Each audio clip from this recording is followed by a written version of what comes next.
O pecado de Davi. Davi e seu pecado. O pecado camuflado. Depois de ter consumado o seu ato pecaminoso, Davi, de várias maneiras, no período de um bom tempo, tentou ocultá-lo. Segundo Samuel 2, verso 11 a 27. As tentativas foram cada vez mais pecaminosas. Isso porque acontece que quem tenta esconder o seu pecado, Salmo 42, 7. Vamos analisar as etapas em que o pecado de Davi se volutou, trazendo danos ao seu relacionamento com Deus, sua consciência e as pessoas que foram envolvidas nesta trama diabólica. Primeiro, Davi ordenou a Urias que viesse da guerra para dar notícias dela. Em seguida, ofereceu um presente e deu licença para ir à sua própria casa. Tudo era mentira, engano e lucro. Em segundo, Davi insistiu que Urias permanecesse em casa, em outras palavras, reivindicaou o mal, reincindiu o mal. Em terceira instância, Davi ofereceu um banquete a Urias com um vinho embriagante. Em quarto e último lugar, Davi enviou uma carta real ao comandante Joabe através de Urias, onde estava contida a sentença de morte do próprio portador. Um assassinato covarde de um leal soldado planejado pelo rei da nação escolhida. Por meio de tudo isso e muito mais, Davi estava tentando esconder e encubar o seu pecado. Quando o crente procede dessa forma, o julgamento divino o guarda. Carta 6:7. O pecado descoberto e exposto.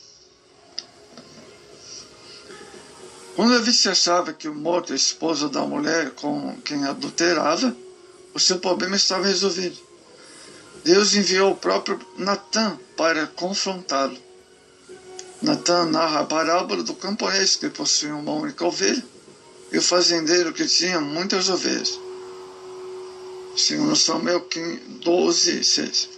É comum alguém que pecou e não tratou de forma devida o seu pecado projetar um sentimento de justiça, uma falsa santidade perante os outros. Ele exige dos outros aquilo que ele mesmo não fez. Cobra a santidade, requer compromisso, exige dedicação no tempo, negam sua própria prática e eficácia desses valores. Natã, com divina autoridade, declarou que Davi era tal homem e que o rei acabara de promulgar sua própria sentença. Amados, nós devemos ter cuidado para não projetarmos nossos pecados nos outros, pois eles acabam se voltando contra nós. Davi e as consequências do pecado. Consequências emocionais. Após pecar, Davi ouviu um dos mais duros julgamentos pronunciados pelo profeta Natã. Segundo Samuel 12, o verso 10 ao 14. O julgamento atingia não somente sua vida pessoal, mas também toda a sua existência, incluindo o reino e sua família. Os resultados do pecado de Davi podem ser vistos primeiramente em sua vida sentimental e emocional. Quantas lágrimas Davi derramou? Não há como aferir. Entretanto, o Salmo 6:6 temos uma noção. Por certo, Davi chorou quando Tamar, sua filha, foi atingida, quando seus filhos, Amon e Absalão, foram mortos prematuramente. As consequências espirituais e físicas. Amados, não há dúvida de que os maiores efeitos do pecado de Davi estão na esfera espiritual. O pecado parece doce, inofensivo, natural. No entanto, amados, suas consequências são amargas. Paulo, apóstolo, adverte sua primeira carta aos Coríntios. Por causa disso, do pecado, há entre vós muitos fracos. 1 Coríntios 11:30. Em outras palavras, aquilo que é espiritual, no primeiro plano, tem consequência física no segundo.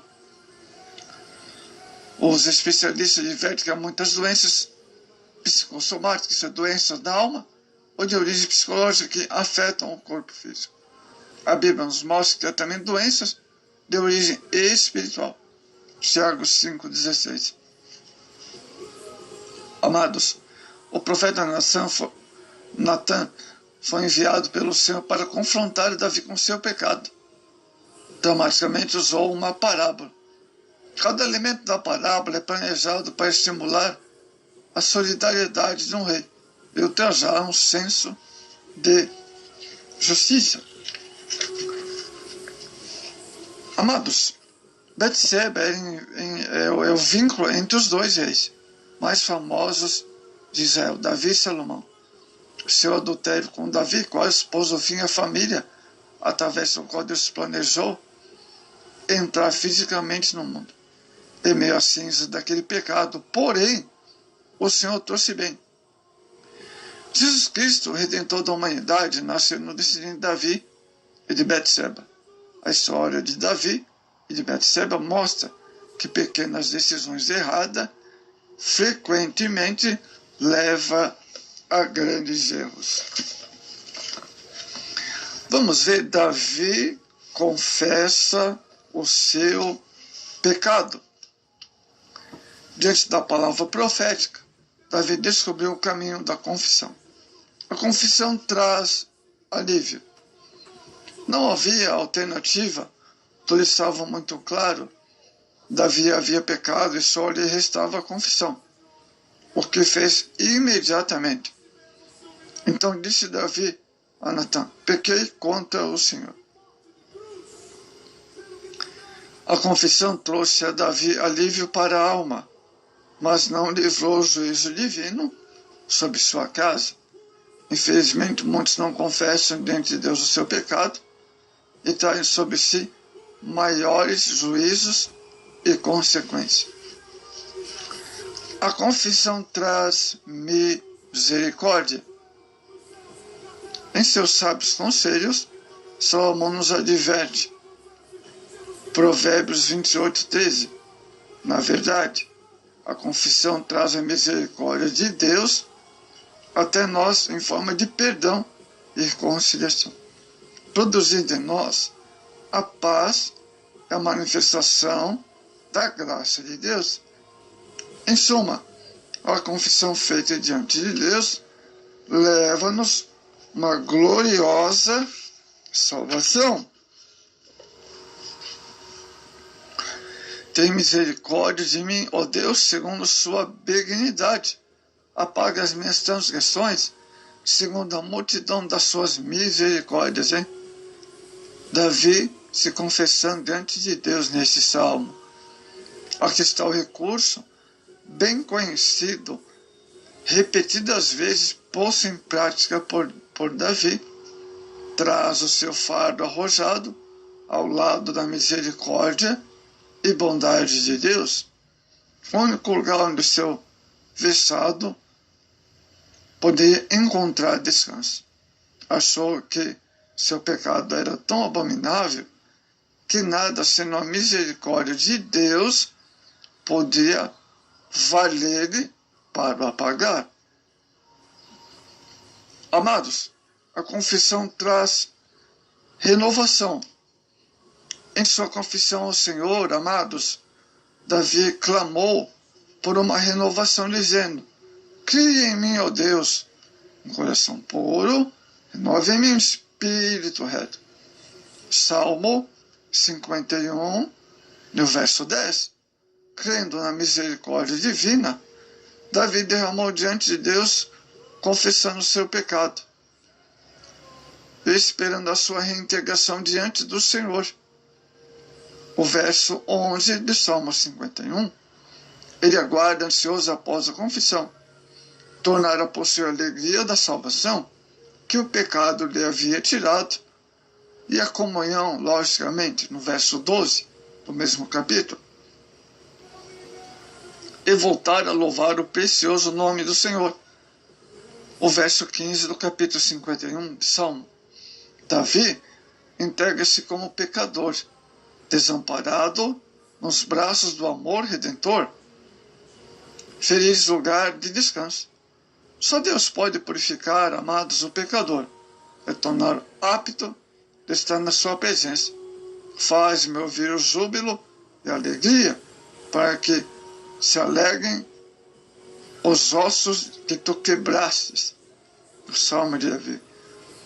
Deus tem de fazer tudo, purificar sua consciência, abrir os ouvidos, outra vez para ouvir as notas de júbilo e alegria, e sua boca para ensinar aos transgressores os seus caminhos de amor e misericórdia. Criar nele um coração puro e tornar da alegria da sua salvação, sustê-lo pelo Espírito, sustentá-lo e livrá-lo dos crimes. O pecado de Davi tornou uma mancha na sua vida, na vida espiritual dele, mas a confissão fez dele um vencedor, amados. Após a sua tristeza pelo pecado, ele se sentiu renovado para continuar a pelejar as guerras do Senhor e para conduzir Israel à presença de Deus. As consequências vieram, mas o Senhor usou de misericórdia para com o seu servo. Glória a Deus por isso, amém, amados? A confissão faz parte da vontade de Deus para a nossa vida. É necessário para a libertação do poder divino. Enquanto Davi não confessou, ele sofreu com seu pecado. Mas, ao confessar, ele alcançou a misericórdia. Confira o Salmo 32 e o verso 5.